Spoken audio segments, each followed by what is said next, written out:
out from all the readings we've had about St. Paul, in our daily masses.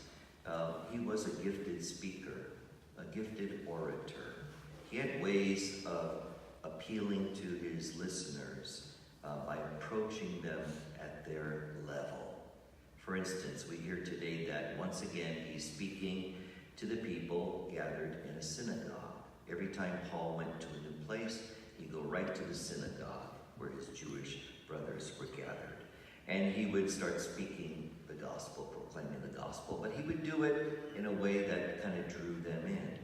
So today we hear that he begins by speaking about the history of the Jewish people, their own history that they knew and loved. He talks about Moses, who delivered the people through the desert after 40 years into the promised land. He talks about that once they were in the promised land, God raised up judges, of the tribes that were military leaders who defended the people. He mentions Samuel, the first great prophet who anointed the first king, Saul. He mentions King David, the great king who succeeded Saul. And then Paul jumps about 1,000 years into the future by saying, Jesus, the descendant of David, is the Messiah. He also mentions the role that John the Baptist played, who gave witness, testimony to Jesus when he came. So by speaking to the Jewish people about how God had acted through their history, Paul was preparing them to arrive at the conclusion that Jesus was sent by God as the Messiah. Many people were taken by Paul's argument, and they kept returning to the synagogue to hear him day after day. But eventually opposition rose against him, and they ended up kicking him out of the city. Isn't it interesting, though, even though Paul could make a good argument for Jesus by linking Jesus to the history of Israel, there was still a point where a person who was listening to Paul would have had to kind of leap to a conclusion that Jesus truly is the Messiah, the Son of God. Some were able to make that conclusion, others were not. Even with logical and persuasive arguments, it still takes a leap of faith for a person to acknowledge that Jesus is the Lord. That's an act of faith. Some years ago, I attended a debate between this Catholic apologist and an atheist. It was kind of a mutual agreement to come together. And both sides gave great arguments to support their cases, either for Christianity or against Christianity.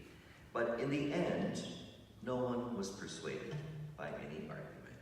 Those who were Christians kept their faith, because that is what faith does. Those who were atheists remained atheists. And some of the Christians who were present could not believe that with their great arguments, there were still those who would not believe. And I think what they failed to recognize is that great arguments for the faith are just that, great arguments for the faith. But to those who do not have faith, those arguments are unconvincing. Why? Because it is faith that makes the difference. Faith is a gift that we have to accept. If we accept the faith that God decides to give us, then things begin to make sense. But if we don't accept that gift or can't have it for whatever reason, there can be no real understanding. So that is why we hear that Paul didn't make a whole lot of converts among the Jewish people when he was preaching in his missionary journeys. The Jewish listeners could not accept the leap of faith that was required to say that Jesus was sent by God to Israel. And in the same way, we should recognize that those who do not have faith are usually not going to be swayed by our well-crafted reasoning or arguments, maybe our defense of Catholicism or Christianity.